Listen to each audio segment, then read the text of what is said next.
Pemerintah bersama Dinas Pendidikan terus mengebut capaian vaksinasi anak usia 6 hingga 11 tahun.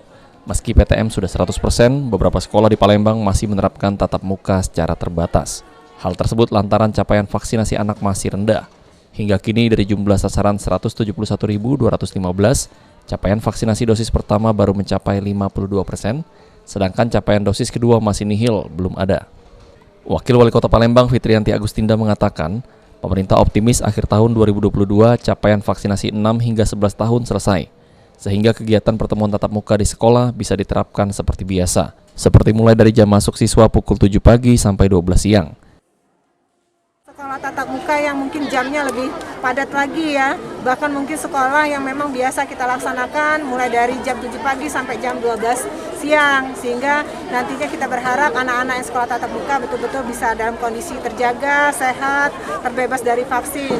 Dan alhamdulillah sekarang ini pencapaian vaksin di Kota Palembang sudah hampir 80% ke atas. Ini menunjukkan berarti animo, kepedulian masyarakat terkait manfaat vaksin ini sudah betul-betul disadari. Tapi memang pencapaian. Sementara itu, Kepala Sekolah SMP Negeri 1 Palembang, Hastia, mengungkapkan mendukung program vaksinasi anak, namun siswa dan guru wajib menerapkan protokol kesehatan. Diharapkan pertemuan tatap muka 100% bisa maksimal dan terhindar dari paparan COVID-19.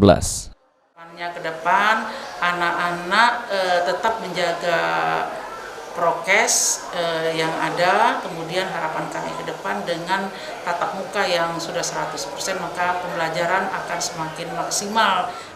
Abidin Riwanto, PAL TV.